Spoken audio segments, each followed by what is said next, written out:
الحمد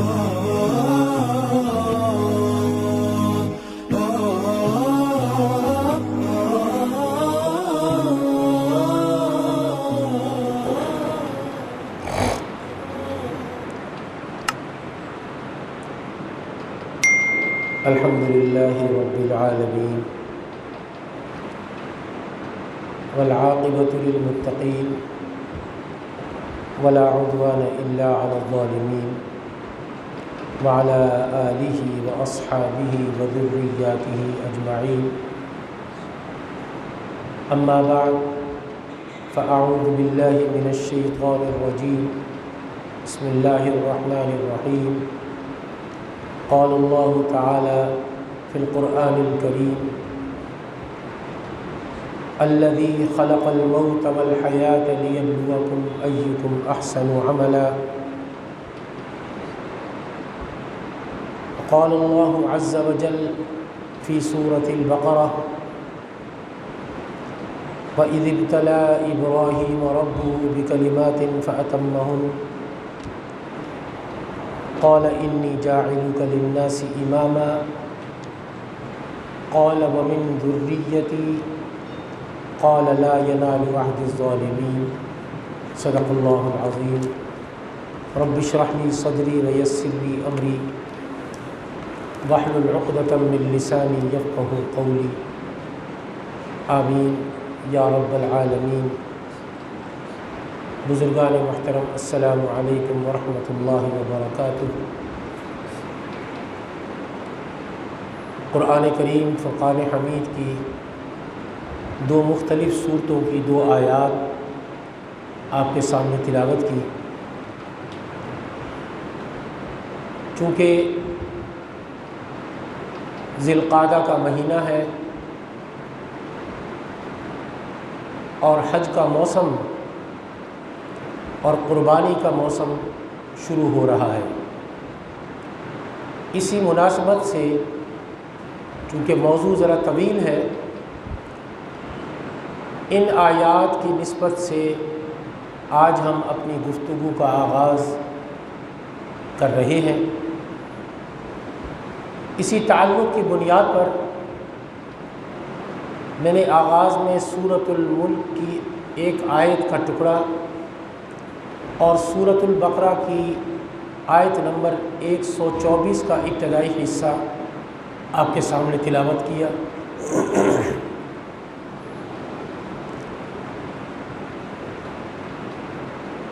یہ جو ایام حج اور عید الاضحیٰ یا عید قربان جو آئندہ ماہ آنے والی ہے،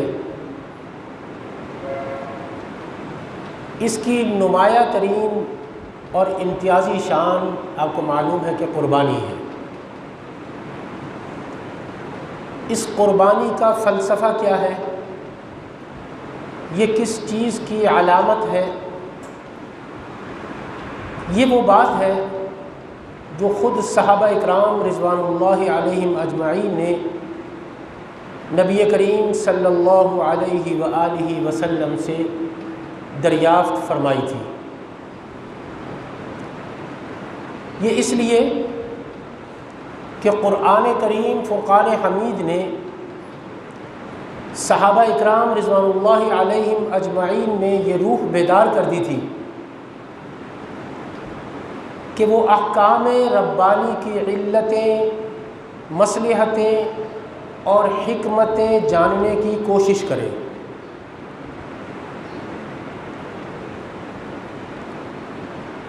چونکہ قرآن کریم فرقان حمید کا عمومی انداز یہی ہے کہ وہ جو حکم دیتا ہے اس کی علت اور حکمت بھی بیان کر دیتا ہے۔ قرآن کریم فرقان حمید کا عمومی انداز یہی ہے۔ چنانچہ نماز کی حکمت اللہ تبارک و تعالی نے قرآن کریم فرقان حمید میں یوں بیان فرمائی کہ اقیم الصلاۃ لذکری، نماز قائم کرو میری یاد کے لیے۔ یہ صرف ایک رسم نہیں ہے اس کا ایک معین مقصد ہے جس کا ذکر اللہ تبارک و تعالیٰ نے اقیم الصلاۃ لذکری میں بیان فرمایا۔ روزہ رکھنے کا جب حکم دیا اللہ تبارک و تعالیٰ نے تو اس کے ساتھ ہی اس کی حکمت بھی اللہ تبارک و تعالیٰ نے بیان فرما دی۔ لعلکم تتقون، تاکہ تم میں تقوی پیدا ہو جائے، تاکہ تم میں پرہیزگاری پیدا ہو جائے، تاکہ تم بچ سکو، تاکہ تم گناہوں سے بچ سکو۔ لہٰذا واضح کر دیا گیا کہ روزے کی یہ عبادت بھی محض ایک رسم نہیں ہے، بلکہ اس کا بھی ایک معین مقصد ہے اور اس کی بھی ایک حکمت ہے۔ لہذا قربانی کی حکمت معلوم کرنے کے لیے صحابہ اکرام رضوان اللہ علیہم اجمعین نے حضور سرور کونین صلی اللہ علیہ وآلہ وسلم سے دریافت فرمایا کہ ما هذه الاضاحی یا رسول اللہ صلی اللہ علیہ وآلہ وسلم، اے اللہ کے رسول صلی اللہ علیہ وسلم، ان قربانیوں کی حقیقت کیا ہے؟ یہ سوال کیا صحابہ اکرام رضوان اللہ علیہ اجمعین نے حضور سرور کونین صلی اللہ علیہ وآلہ وسلم سے، ما هذه الاضاحی یا رسول اللہ صلی اللہ علیہ وآلہ وسلم۔ دیکھیے اس سوال کے انداز میں بھی ایک بہت پیارا سا نکتہ ہمارے سامنے آتا ہے، یعنی صحابہ اکرام رضوان اللہ علیہ اجمعین اللہ کے نبی صلی اللہ علیہ وآلہ وسلم کے سامنے عرض کر رہے ہیں کہ یا رسول اللہ صلی اللہ علیہ وآلہ وسلم، قربانی تو ہم دیتے ہی ہیں، چونکہ آپ صلی اللہ علیہ وآلہ وسلم نے اس کا حکم دیا ہے۔ اس سے معلوم ہوا کہ حکم پر عمل کرنے کا دار و مدار حکمت و علت اور مقصد کا جاننا اور سمجھ لینا نہیں ہے۔ حکم پر عمل تو اصلاً اس لیے ہوگا کہ وہ حکم اللہ یا اس کے رسول صلی اللہ علیہ وآلہ وسلم کا ہے۔ سمعنا و اطعنا، سنا اور اطاعت کی۔ البتہ نہ صرف اس میں کوئی حرج بھی نہیں ہے، بلکہ اس کی ہمارے دین متین دین محمدی صلی اللہ علیہ وآلہ وسلم میں اس کی حوصلہ افزائی کی گئی ہے کہ ہر حکم پر غور و فکر اور تدبر کرو اور احکام کی علتیں اور حکمتیں سمجھنے اور دریافت کرنے کی کوشش کرو۔ اسی لیے قرآن کریم فرقان حمید میں جگہ جگہ اللہ تبارک و تعالیٰ نے فرمایا لعلکم تفکرون، لعلکم تذکرون، لعلکم تعقلون، لعلکم تتفکرون، وَلَقَدْ يَسَّرْنَا الْقُرْآنَ لِلذِّكْرِ فَهَلْ مِن مُدَّكِرٍ۔ جگہ جگہ اللہ تبارک و تعالیٰ نے اس کے بارے میں ارشاد فرمایا کہ تو اس میں غور و فکر کرو، تدبر کرو، تفکر کرو، تذکر کرو، سمجھنے کی کوشش کرو۔ ہمارے دین میں اس کی حوصلہ شکنی کے بجائے اس کی حوصلہ افزائی کی۔ اسی سے ہمت پا کر صحابہ اکرام رضوان اللہ علیہ اجمعین نے حضور سرور کونین صلی اللہ علیہ وآلہ وسلم سے سوال کیا، یعنی کہ آپ کے حکم پر صلی اللہ علیہ وآلہ وسلم عید الاضحیٰ کے موقع پر ہم جو قربانی دیتے ہیں، ہمیں یہ تو بتائیے یہ ہے کیا؟ ہمیں یہ ارشاد فرمائیے کہ یہ ہے کیا، یعنی اس کی غرض و غایت کیا ہے، اس کا پس منظر کیا ہے؟ یہ صحابہ اکرام رضوان اللہ علیہ اجمعین حضور سرور کونین صلی اللہ علیہ وآلہ وسلم سے سوال کر رہے ہیں، ما هذه الاضاحی یا رسول اللہ۔ اور یہ کس چیز کے لیے بطور علامت ہے؟ یہ سوال کون کر رہا ہے؟ سوال کر رہے ہیں صحابہ اکرام رضوان اللہ علیہ اجمعین، اور سوال کس سے کر رہے ہیں؟ خاتم النبیین حضور سرور کونین صلی اللہ علیہ وآلہ وسلم سے۔ تو نبی مکرم صلی اللہ علیہ وآلہ وسلم نے جواب میں ارشاد فرمایا، جب یہ سوال کیا کہ ما هذه الاضاحی یا رسول اللہ، تو آپ صلی اللہ علیہ وآلہ وسلم نے ارشاد فرمایا کہ سنت ابیکم ابراہیم، یہ تمہارے باپ حضرت ابراہیم علیہ السلام کی سنت ہے۔ گویا کہ یہ اس عظیم الشان واقعے کی یادگار ہے کہ جس میں ایک 100 سالہ بوڑھا، 100 سالہ بوڑھے باپ نے اللہ تبارک و تعالیٰ کے حکم سے اپنے اکلوتے بیٹے کے گلے پر، جو کہ نوجوانی کے دور میں قدم رکھ رہا تھا، چھری پھیر دی تھی، جو کہ گویا اللہ کی راہ میں قربانی کی آخری صورت ہو سکتی ہے، سب سے آخری صورت یہ ہو سکتی ہے کہ اپنی اولاد کو اللہ کی راہ میں قربان کر دیا جائے اللہ کے حکم سے،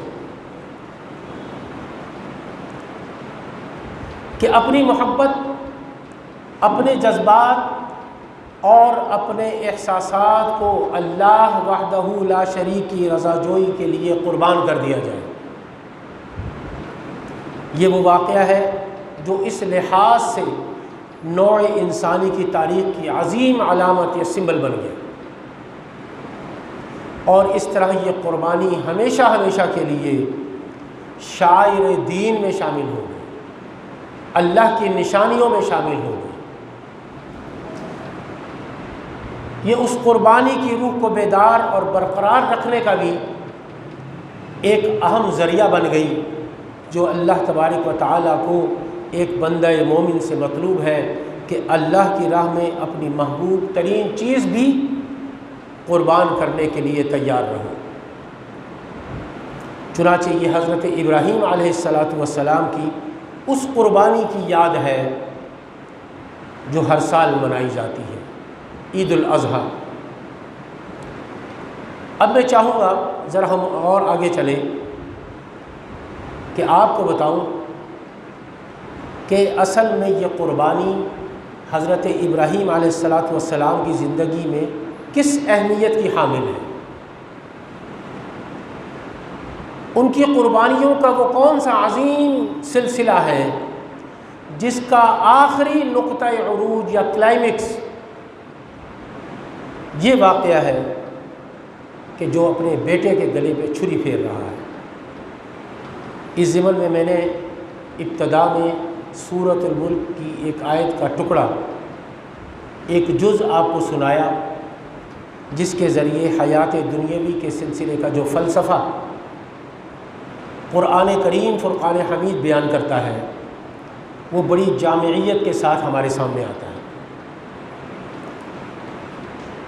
یہاں پر خاص طور پر حیات دنیاوی کا فلسفے کے الفاظ ادا کیے ہیں۔ آپ کو معلوم ہے کہ ہمارے دین کے نزدیک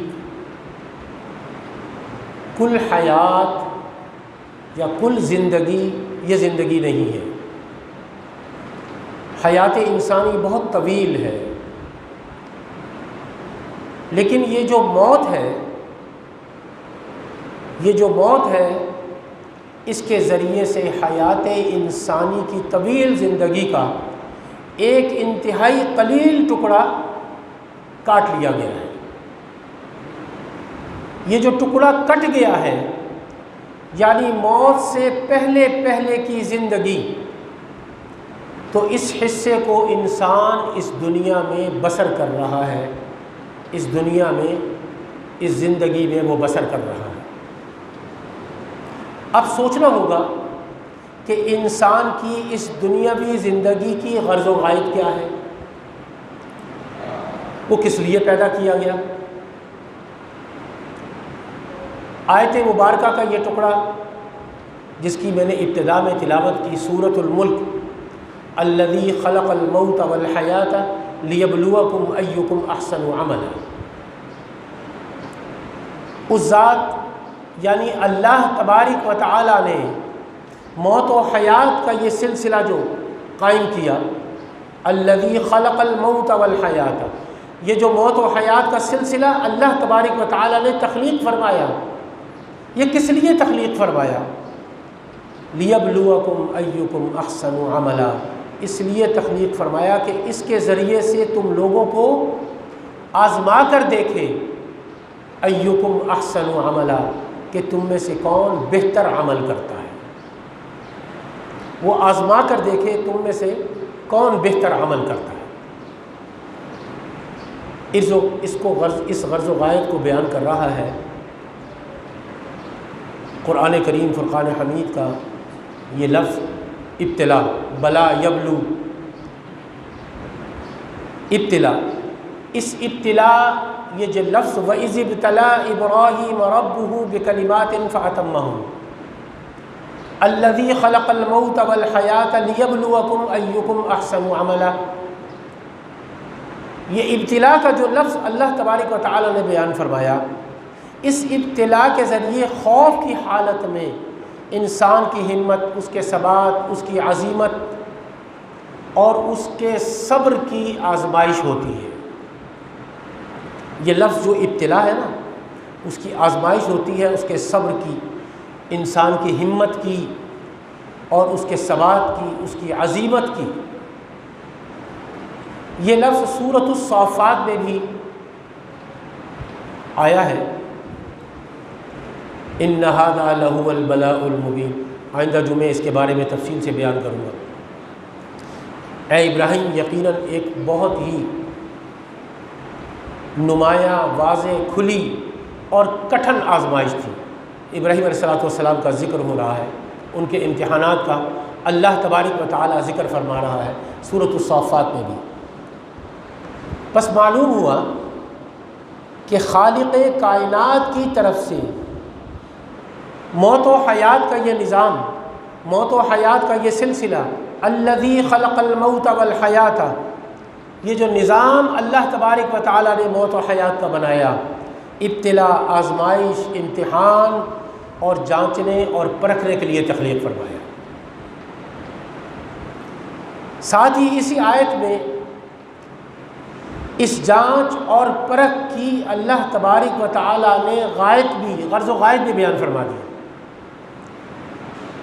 کہ یہ موت و حیات کا جو سلسلہ ہم نے تخلیق کیا ہے، یہ کس وجہ سے تخلیق کیا، اس کی غرض و غایت بھی اللہ تبارک و تعالی نے بیان فرما دی۔ جیسا کہ ابتدا میں نے بیان کیا کہ نماز کا جب بیان فرمایا اللہ تبارک و تعالی نے، تو اس کے ساتھ ہی اس کی غرض و غایت بھی بیان فرما دی۔ اقیم الصلاۃ لذکری، نماز قائم کرو میری یاد کے لیے۔ روزے کے بارے میں بیان فرمایا تو اس کی بھی غرض و غایت بیان فرما دی، لعلکم تتقون، تاکہ تم میں تقوی پیدا ہو جائے، تم میں پرہیزگاری پیدا ہو جائے، اللہ کا خوف تمہارے دلوں میں پیدا ہو جائے، تم گناہوں سے بچ سکو۔ اسی طرح اس کی غرض و غایت موت و حیات کا جو سلسلہ اللہ تبارک و تعالی نے تخلیق فرمایا، اس کی غرض و غایت بھی اللہ تبارک و تعالی نے یہ بیان فرما دی۔ الذی خلق الموت والحیات لیبلوکم، تاکہ تمہیں آزمائے، ایکم احسن عملا، تمہیں آزمائے، وہ یہ دیکھے، یعنی اللہ تبارک و تعالی یہ دیکھے کہ تم میں سے کون بہتر عمل کرتا ہے۔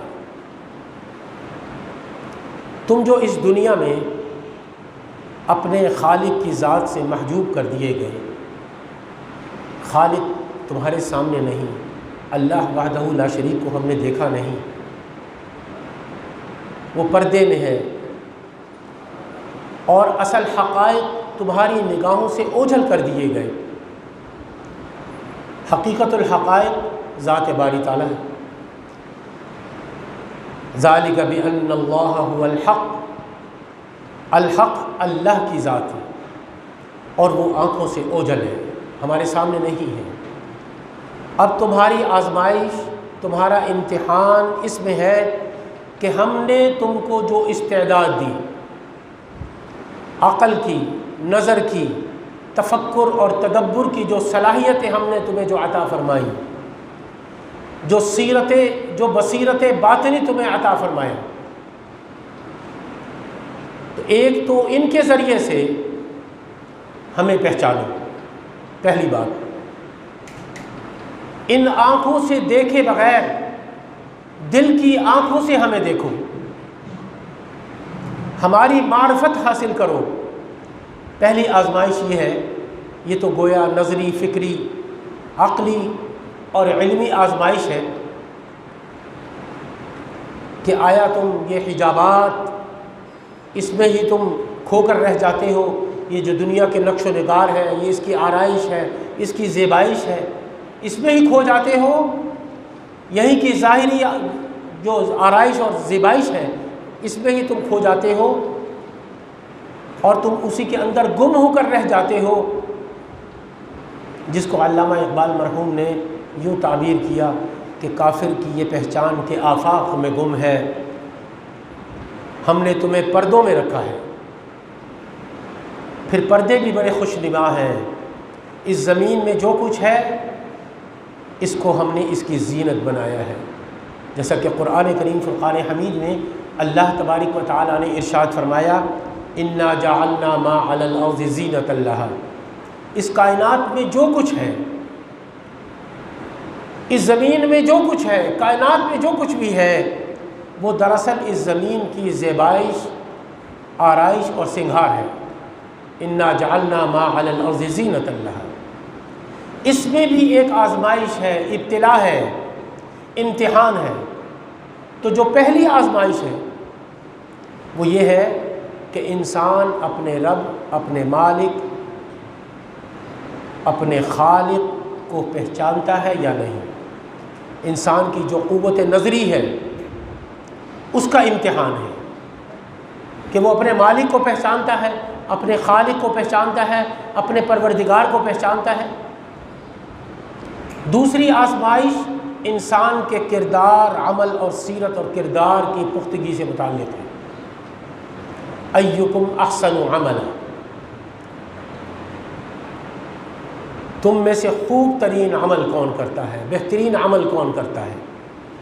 اگر اپنے مالک و خالق حقیقی کو پہچان لیا تو اس کا لازمی نتیجہ یہ نکلنا چاہیے کہ انسان اسی سے لو لگائے، اسی سے دل لگائے، اسی کو مطلوب و مقصود بنائے، اسی کی عبادت و اطاعت کرے. اب قدم قدم پر امتحانات آئیں گے. جب یہ کام ہوگا نا تو قدم قدم پر امتحانات آئیں گے. دنیا کی چیزیں انسان کو اپنی طرف کھینچیں گی، اس لیے کہ زینت ہے، آرائش ہے، زیبائش ہے، آزمائش ہے. انا جعلنا ما علی الارض زینۃ لہا. یہ زینت ہے دنیا کی، کائنات کی یہ زینت ہے جو کچھ بھی ہے، تو یہ اپنی طرف کھینچے گی. اب قدم قدم پر امتحانات آئیں گے. دنیا کی چیزیں انسان کو اپنی طرف کھینچیں گی. وہ ان آرائشوں اور زیبائشوں کی طرف متوجہ ہوتا ہے. اب اس کی آزمائش شروع ہو رہی ہے، یا وہ ہماری طرف متوجہ ہوتا ہے. ان کو مطلوب و مقصود بناتا ہے یا ہمیں مطلوب و مقصود بناتا ہے، یا ہماری طرف متوجہ ہوتا ہے. اگر اس کے سامنے یہ متبادل راستے آ جائیں، اس کے سامنے یہ متبادل راستے رکھ دیے جائیں، دو راستے اس کے سامنے آ جائیں کہ یا اللہ کے راستے کو چھوڑ دو یا اپنے عزیز و اقارب کو چھوڑ دو، یہ دو راستے آ جائیں. بڑا کٹھن راستہ ہے یہ. تو دیکھیں وہ کون سا راستہ اختیار کرتا ہے. وہ وطن اور اپنے عزیز و اقارب کے حق میں فیصلہ کرتا ہے یا اپنے اللہ کے حق میں فیصلہ کرتا ہے. اور اگر اس کے سامنے یہ دو راہ آ جائیں، یہ راستے پھر اس کے سامنے آ جائیں کہ یا والدین کو چھوڑ دے یا اللہ کی توحید کو چھوڑ دے، تو دیکھیں وہ کس طرف جاتا ہے، کس کو چھوڑتا ہے، والدین کو چھوڑتا ہے یا اللہ کی توحید کو چھوڑتا ہے. اور اگر اس کے سامنے یہ معاملہ آ جائے کہ اپنی زندگی کی قربانی قبول کرے یا اللہ کے ساتھ اپنے تعلق کا رستہ توڑ لے اور معبودان باطلہ کی پرستش کرنے لگ جائے، تو دیکھیں وہ کس کے بارے میں فیصلہ کرتا ہے۔ اور اگر اس کے سامنے یہ مرحلہ آ جائے کہ جو محبوب ترین شے ہو سکتی ہے انسان کی، اس کی محبت اور اللہ کی محبت کے درمیان فیصلہ کرنے کو کہا جائے، تو دیکھیں وہ کدھر کا رخ کرتا ہے، وہ کیا فیصلہ کرتا ہے۔ یہ کل امتحان ہے۔ جیسا کہ میں نے عرض کیا کہ پہلا امتحان انسان کا عقل و فکر کا امتحان ہے، دوسرا امتحان ارادے، نیت، سیرت و کردار اور عمل کا امتحان ہے۔ تو یہ ہے امتحان اور یہ ہے زندگی، اور اس زندگی کی اصل غرض و غایت خلق الموت والحیات لیبلوکم ایکم احسن عملا۔ یہ جو ہماری زندگی ہے حباب کی مانند ہے، بڑی عارضی ہے، بڑی فانی ہے، بلبلے کی مانند ہے، اب پھٹا کے اب پھٹا۔ یہ زندگی ہماری بلبلے کی مانند ہے، اس کی پائیداری پر کوئی اعتماد نہیں۔ کسی کو یہ نہیں معلوم کہ یہ سانس اس نے جو لیا ہے وہ سانس اس کو واپس بھی آئے گا کہ نہیں۔ کسی کو یہ معلوم نہیں کہ میں گھر سے صبح سے ہی سالم اپنے بیوی بچوں کے ساتھ مل کر نکلا ہوں، شام کو گھر واپس خیریت سے آ جاؤں گا کہ نہیں۔ کوئی یہ گارنٹی نہیں دے سکتا کہ یہ جو کپڑے میں نے پہنے ہوئے ہیں، یہ کپڑے پہن کر میں گھر سے نکل کر جا رہا ہوں، آیا یہ کپڑے میں اتاروں گا یا وہ کینچی پھٹے پر اتارے جائیں گے، کوئی اس کے بارے میں نہیں کہہ سکتا۔ حضرت عمر بن عبدالعزیز رحمہ اللہ کے بارے میں مشہور واقعہ ہے، میں بس ختم کروں گا، آئندہ جمعہ اس پر مزید ہم گفتگو کریں گے کہ حضرت عمر بن عبدالعزیز جب خلیفہ بنے رحمہ اللہ تعالی، تو ان کی بیگم نے ان کے بچوں نے اپنی ماں سے کہا کہ آج کچھ میٹھا کھانے کو دل کر رہا ہے، میٹھا کھانے کو دل کر رہا ہے۔ بچوں نے ماں سے کہا تو ماں نے کہا کہ گھر میں تو کوئی ایسی چیز نہیں ہے، ہاں یہ ہے کہ تمہارے والد آئیں گے، ان سے کہوں گی کہ بیت المال سے کچھ سکے لے لیں، ادھار لے لیں، ہم پھر واپس کر دیں گے، کل واپس کر دیں گے، پرسوں واپس کر دیں گے، اس سے کچھ سامان بازار سے لے آئیں تو میں آپ کو کوئی میٹھی چیز پکا کر کھلا دوں گی۔ بیوی نے، جو بڑی صابرہ عورت تھی، بڑی صابرہ خاتون تھی، انہوں نے اپنے شوہر حضرت عمر بن عبدالعزیز رحمہ اللہ کو شام کو جب وہ گھر تشریف لائے، یہ بات گوش گزار کی کہ امیر المؤمنین بچے جو ہیں وہ اس بات کی وہ جو ہے وہ کر رہے ہیں، وہ کہہ رہے ہیں کہ ہمیں میٹھا کھانا ہے، بیت المال سے کچھ 1-2 ریال لے لیں یا جو درہم دینار ہوتے تھے وہ لے لیں ادھار، ہم کل واپس کر دیں گے اور بچوں کو میٹھا کھانے کو بھی مل جائے گا، بازار سے کچھ سامان لے آئے۔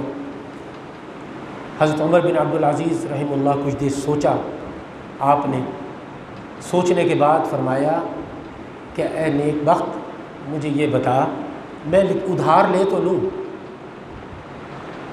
بیت المال سے ادھار لے لوں، لیکن تو یہ بتا کہ کل کا تو وقت دے رہی ہے، کل تک میں زندہ رہوں گا، تو زندہ رہے گی، یہ گارنٹی تو دیتی ہے، اگر اس بات کی گارنٹی دیتی ہے تو میں ادھار لے لیتا ہوں۔